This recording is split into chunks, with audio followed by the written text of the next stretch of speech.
So Dr. Carleigh Golightly is a licensed naturopathic doctor and founder of Empower Med Integrative Clinic in San Diego, California. In addition to practicing medicine, Dr. Golightly is passionate about expanding the rights of indies nationwide and has been elected to lead via the California Indie Board of Directors. She is also dedicated to bringing naturopathic medicine to underserved communities and frequently participates in medical mission trips. Dr. Golightly discovered naturopathic medicine through her own teenage struggles with crippling anxiety, hormonal imbalance, and IBS. Frustrated with the pills her doctors offered her, she went outside the box seeking truth about healing. Through years of personal research and trial and error, Dr. Golightly was able to overcome her own health issues. We're so excited to have you on today. Yeah, thanks for asking me to be on today, Alice. I'm excited to be here. Yeah, thanks for being a part of this. We kind of start the podcast off with some quick questions. What is your favorite place in San Diego? Okay, so I'm a San Diego local. I actually grew up here. Oh, So I wow. have to say that my favorite place, I've been going there since I was a kid, and it's kind of always been one of my escapes, is Sunset Cliffs and Ocean Beach. So, Oh, have you ever been down there where you drive all the way down, and then there's kind of like ends in this dirt parking lot, and yes. you can just look over the cliffs and out into the ocean? It's my favorite spot in San Diego, and it's regularly where I go when I just need to clear my head. Wow, that's lovely. Where is your practice in San Diego? I'm in Rancho Bernardo. Oh, okay, perfect. Yeah. Oh, yeah, Sunset Cliffs are gorgeous. Such I a know. pretty It's area. amazing. It's a very special place in San Diego. Wow. What is your favorite dessert you've ever concocted? Okay, so I had a lot of fun thinking about all the different desserts. I love baking. It's been something that I've just enjoyed my whole entire life. So, the best dessert I've made recently is I made carrot cake cupcakes from scratch. And then I made Wow. a homemade cream cheese frosting and topped it with sea salt and crushed pecans. Oh It my was like gosh. out of this world. That sounds amazing. Do you give these to all your friends? No, I should though. I should. I actually made them for, what did I make them for? It was for someone's birthday. I'm having trouble remembering whose it was now, but I made it for a birthday party, and then I kind of got in the swing of making them, and then I had these cupcakes at my house on a regular basis, which is dangerous to That's do. amazing. And yeah, it was amazing, but also horrible because I was eating them every night. So I haven't had them for a while, mostly because it just got a little scary for a minute there. Yeah, that's incredible. Wow. What is your favorite place you've ever traveled? So I've actually been all over the world. I've been to Thailand, I've been to Australia, but quite honestly, my favorite places are here in California. Really? So I've done a lot of backpacking in my life. So I've done a lot on the Pacific Crest Trail up through the Sierra Nevadas and all that stuff. Wow. And I have to say that is probably one of the most beautiful places in the world. And it's right here in our backyard. It's not far away at all. And then I also love Joshua Tree National Park. That's another place that I Oh, just am amazed by, and so beautiful. wow. I've never been there, but I've been Gotta wanting go. to go on a road trip You in gotta COVID go. times. And right now is the perfect time of year to go too. Oh, I've got to make it there. Okay. Make it. It's worth it. It's Seals so the worth my deal. time. Yeah. It's done. Yes. Okay, if you could have any other profession, what would it be? I would actually go into regenerative agriculture. I What know. is that? I know. That's what everyone says. So basically, regenerative agriculture is the use of um, agriculture in a way that regenerates the soil and allows it to become stronger or more fertile over time instead of less fertile. So a lot of Huh. people don't know, but the way that we basically use conventional meats and the way that we use monocropping to create all of our plant products is actually destroying the soil. Hmm. And so what regenerative farmers are doing is they're actually regenerating the soil using plants and animals that work together, like you would find out in normal ecology, right? So Huh. create this little nice little ecosystem that allows the soil to basically continue to be as healthy as it originally was. Huh. Oh, that's so interesting. Because I've heard of the slash and burn Oh, idea or rotating crop. Yeah. like onto different fields, but that's so fascinating. Yeah, isn't it? There's a couple of places. There's one place in particular out in Georgia called White Oak Pastures that's been Uh, doing this for a while, and they're fantastic. It's starting to gain in popularity, and there's actually been some research done on it that, regenerative agriculture might have the ability to help us with some of our carbon emission issues, hmm. basically help to save the planet, Oh, essentially. So interesting. yeah, so it's something that I think everyone needs to know about because Huh. it's incredible. And it's just these farmers that are just clunking away doing their thing. Yeah. Wow, that's so interesting. And are you a big gardener yourself then? Like, do you have a backyard and like trying Hon- to? no, I don't, but I would Okay. to. Well, I live in a condo, so I don't really have Oh, okay. I have like a raised planter where I attempt to grow some things, That's but good. it's a shot. It's a shot. Yeah. If I keep anything alive, it's success. Yeah, yeah. I've got lots of succulents in my house, and I'm pretty good at those. But Oh, yeah. Yeah, those are good. I have some here. I just don't touch them and just see what happens. exactly. Yeah. Um, so what has been keeping you busy during quarantine? Oh my gosh. Okay, so during quarantine, it was kind of a really interesting time because I actually started my private practice in February, early February. Wow. So I had about 5 weeks of everything being normal before it all shut down.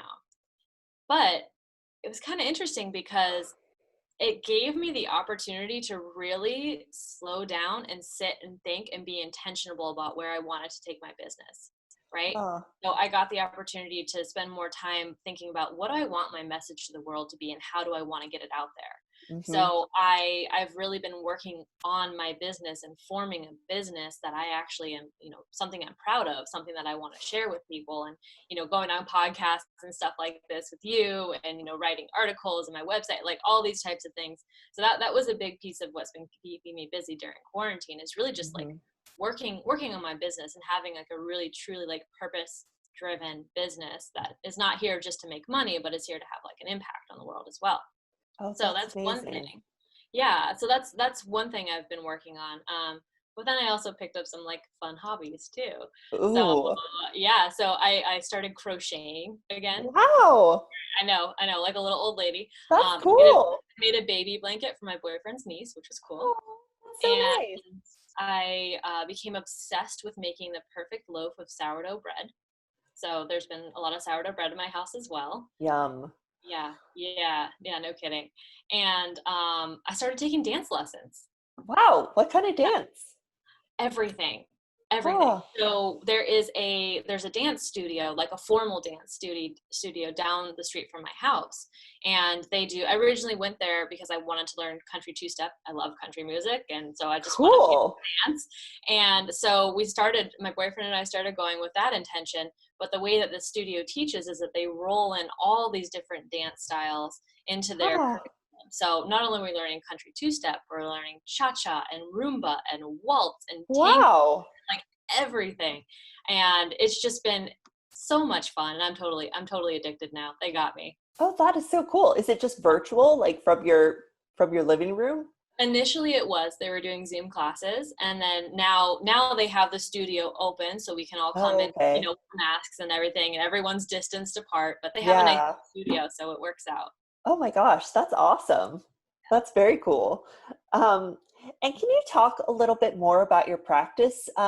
What is naturopathic medicine Yeah. for our listeners? Yeah, this is a fantastic question because most people have no idea what it is, what I do. And when I say I'm a naturopathic doctor, they look at me like, excuse me, what's that? So, just to kind of set the stage and give a little bit of background. So, the best way to kind of answer this question, give people an idea, is to talk a little bit about our training.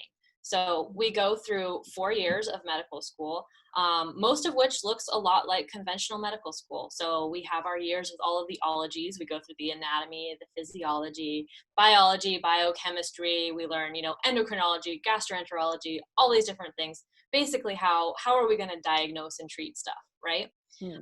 And then we also do clinical training. So we have training with we have an attending physician, we have a resident physician, and we actually see patients in a clinic and administer different therapies and, help to treat them. So where everything differs is in our modalities. So the types of things that we use to treat people. So in conventional medicine, most of what is used is pharmaceuticals, right? Mm-hmm. That's just a tool, not good or bad. It's just a tool. So what naturopathic doctors use are not only pharmaceuticals, but we'll use botanical medicine. We'll use supplements like amino acids and stuff like that. We use IV therapy. We use mind-body medicine. I trained in regenerative injections. So we just have a much larger toolbox in general to be able to treat people with. And so really what it kind of comes down to is not only do we have a difference in modalities, we also have a philosophical difference as well.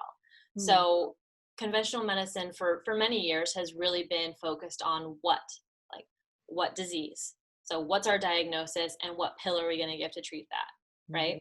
Yes. The naturopathic philosophy is more about why. Why is the body imbalanced? Why is this happening? And then how can we restore balance? Mm. So we use all those tools in our toolbox to answer that question of why. So that's kind of, in a nutshell, that's what a naturopathic doctor does. We're experts at getting down to the root cause of disease and then helping people to restore balance and optimize their lives. Wow. So it's more like a fulfilling and as it is integrative medicine. So integrating everything within there, as opposed to just here's a pharmaceutical. Absolutely. You wow, got it. That's so interesting. Yeah. And since starting your business, what has been, COVID has definitely thrown a wrench in there, but what have you learned about opening your own practice and starting a business as a female business leader? Well, I've learned that I'm going to feel like a novice every single day of my life, and to be okay with that. Honestly, owning a business can be a very humbling thing, because for me, I started this business with not a whole heck of a lot. I specifically did not want to take out any sort of small business loans or anything like that. So I started very small. Wow. Started with the lowest overhead I could possibly find. I actually, got some loans from family members and things like that, because I really did not want to add on to the mountain of student loan debt that I already had, right? Yeah. So I intentionally started very, very small and have been very dependent on, other members of my community and my contacts and the people that I've committed to pouring my life into to help me build my business. So it's been this very kind of organic, slowly changing, morphing sort of thing. And I love it, honestly. It's simultaneously the hardest and most interesting thing I've ever done, which is saying a lot because I went to med school, right? I did all of that, and then I got out of that, and now I'm like, a business is pretty darn hard. Yeah. So it's really challenged me in a lot of ways, but I think the way that it's really challenged me is to become more of myself, right? Because people, especially when you're the face of your business and you're very forward facing and you're doing things like podcasts and talks and things like that, or even when you're just face to face with a patient, they can tell when you aren't being authentic, right? People know right off the bat if you're coming at them with a fake, you know what I mean? They know. So for me, it's really challenged me to step into my own and own who I am.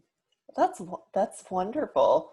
Yeah, it sounds like, this is the craziest time to open, but it sounds like you're making the best of it and really figuring out who you are, as well as what your business is and what that voice is.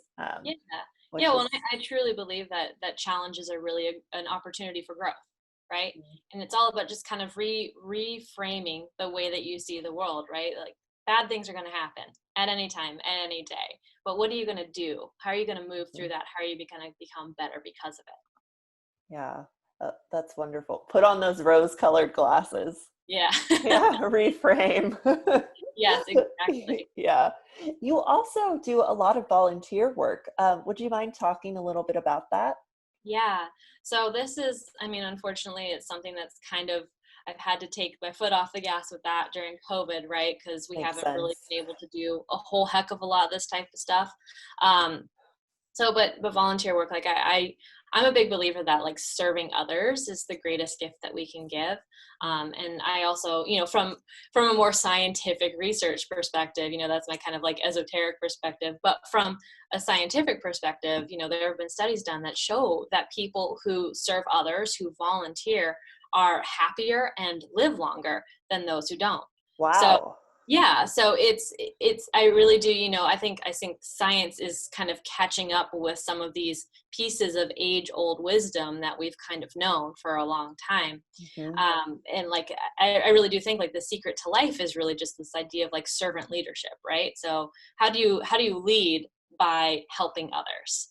So it's really kind of about like, focusing on humility and realizing that it's not about you. It's really about everyone else, Mm. and what kind of unique gifts that you have that you can give to the world that will help other people. So I do a couple different types of volunteering. I have my medical volunteering, and then I'm really involved in my church as well. So Oh, with wonderful. my medical volunteering, a lot of that really started when I was in medical school. There's an organization called Naturopaths Without Borders, right? So like doctors Oh, wow. for naturopathic doctors. And we did a lot of work in Mexico. So we would go across the border down to Rocky Point. We also had a local clinic in downtown Phoenix for the underserved in downtown Phoenix.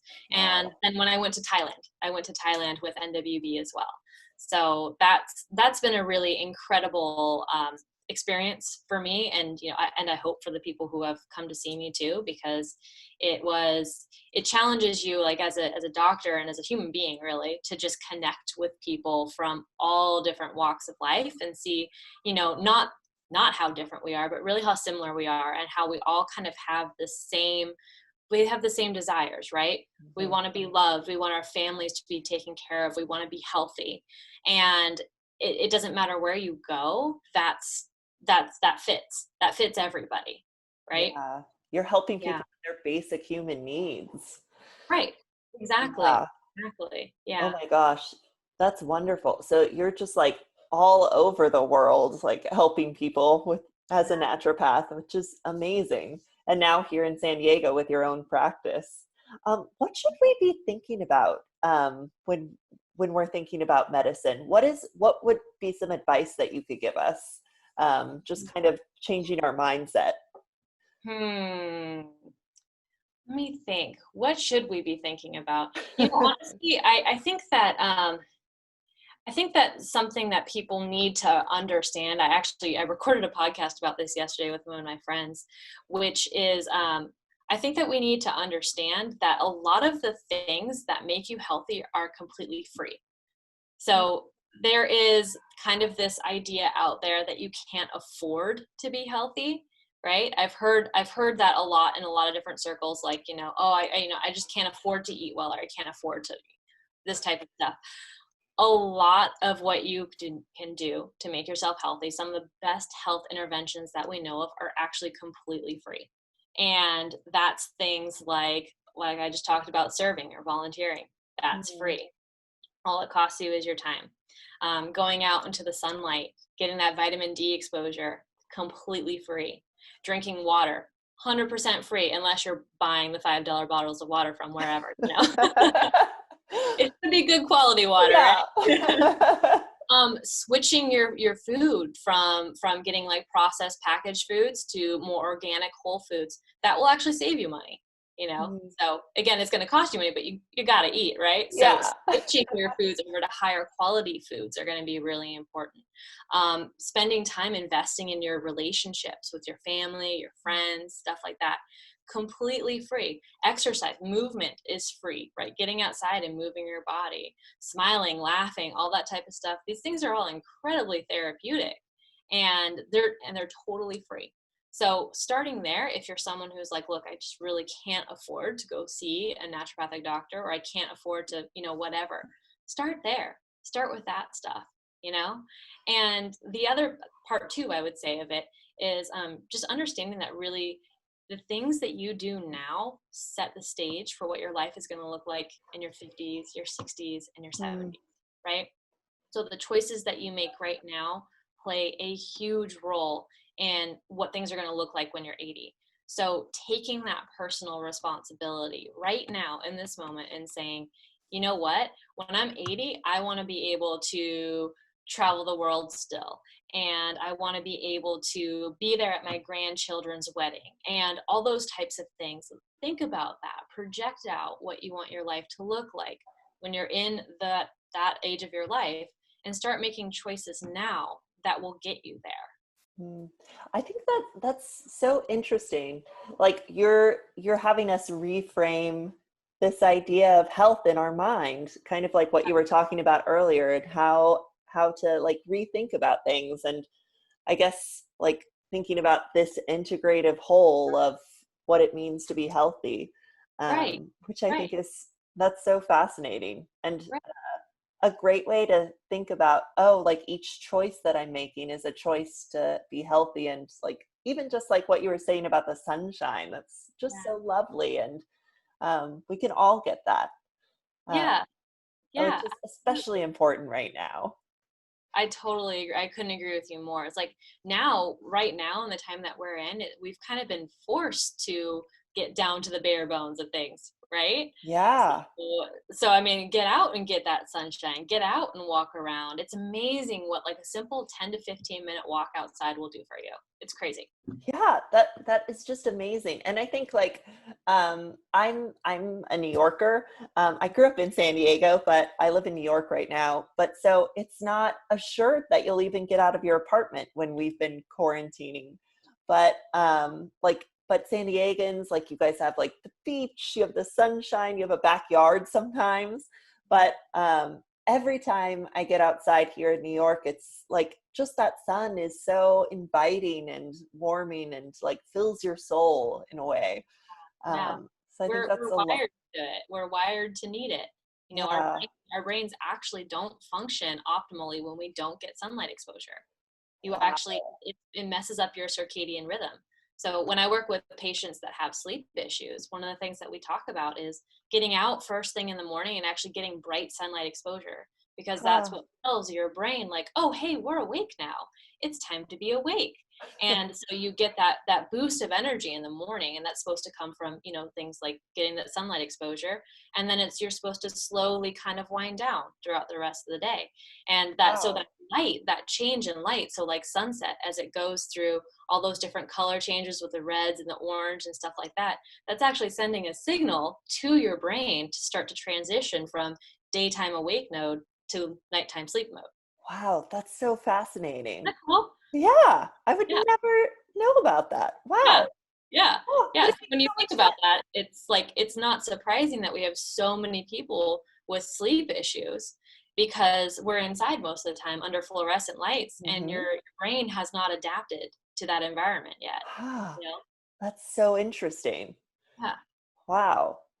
And just transitioning us into another topic, something that I always ask on the podcast is, what is your definition of womanhood? Oh, that was such an interesting question. When I saw that you sent it over, I was like, oh man, that's an interesting one. How am I Yeah. going to talk about that? So I wasn't entirely sure how to answer that. So I just kind of listed some of the characteristics that I think that I've found inspiring in women who have really inspired me.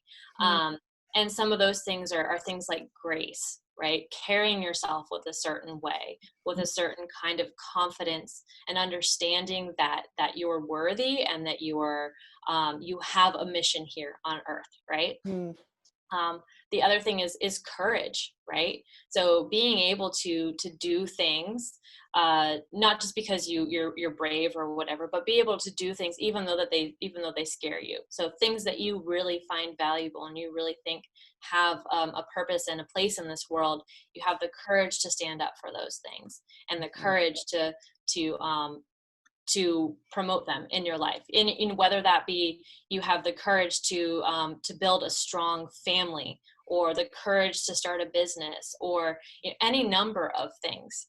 Womanhood, I think, isn't defined to, a woman who stays at home with her kids, or a woman who owns a business, or a woman who does all the things, right?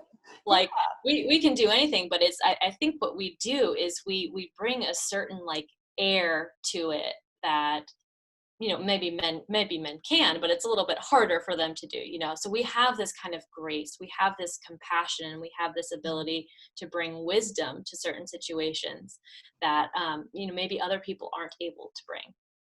Yeah. Oh, I think that's just awesome. I love asking this question because it is hard, and it is like, Yeah. you have to stop and think a little bit. But I think grace and courage and compassion are all things that, like, of course we can get on board with, like, as womanhood, Yeah. um, and definitely that, like, womanly wisdom, or that wisdom that's inherent to, like, the woman Mhm. starting a business, or like working at home, or what have you. I think that's just wonderful.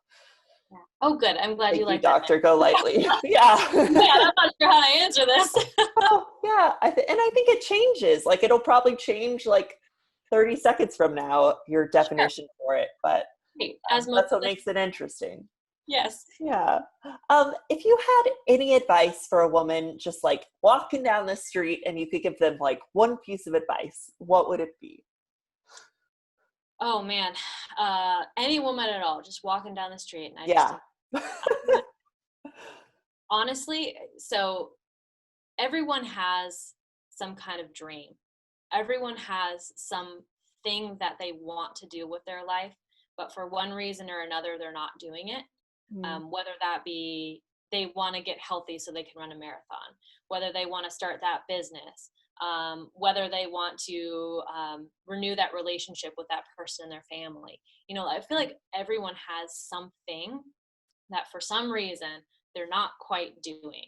And there's a number of reasons why. One of the prevailing things that I hear in my office is, I don't feel like I'm good enough, or I don't feel Huh. like I can do that, or I'm scared to, or you know what I mean? Yeah. There's some kind of excuse or something that that prevents us from being able to access that like next level of ourselves. Mm. And so if anyone anywhere, man or woman even, really, as was wanting one piece of advice for me, it would be to find that thing and just bust through it.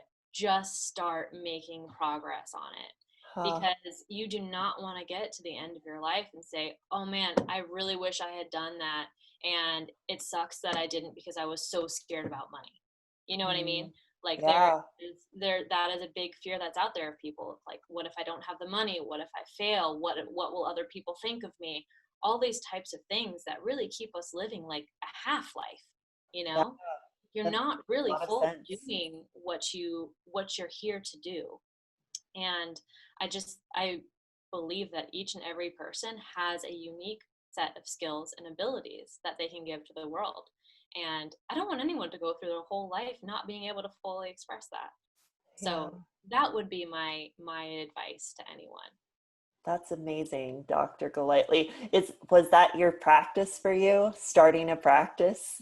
Yes. Yeah. Starting a practice and having that being really a jumping off platform to help and inspire people to overcome the things that hold them back. So whether that be, so for me, it's a lot of people with health issues, right? So for me personally, it was my health issues that drove me forward and helped me to discover all of this type of stuff. So Wow. even if, my practice can be a conduit to that for someone else, I've done my job. But also to help people kind of reframe some things in their mind. Like, almost everyone in my office has some level of anxiety or depression, and one of the common themes with that is lack of purpose and fear. And Huh. once we start having those types of conversations about, like, okay, well, I mean, do you have a purpose in your life? Because I don't believe that your purpose in your life is just to wait to retire, and then what? No. Right? Yeah. So many people are living like that. So many Oh, people, you know, like yes. when you think about it, like think about the people that there's a lot of them out there who are just living so that they can get a paycheck, so that when one day they can retire, and then they'll do what they want to do. But Wow. what if you don't get there? Yeah, that's a Like, great question. yeah, yeah. These are, so whenever you talk with me, it's going to get. No, I need to start reframing things. No, it was so wonderful. Is there anything else you'd like to add to our listeners? Oh my goodness. I think I've added enough. Okay, perfect. I feel like I've given people some stuff to stew on already. Yeah, it's great. It just adds to the conversation. It's wonderful. Um, and how can people find out about your practice? Yeah, so I am online at empowermedclinic.com. I'm also on Instagram at Dr. Carleigh Golightly. Perfect. Amazing. Thank you so much for being on today. You're welcome. Thanks for having me, Alice. This has been a lot of fun. Yeah, I'm just going to stop the recording.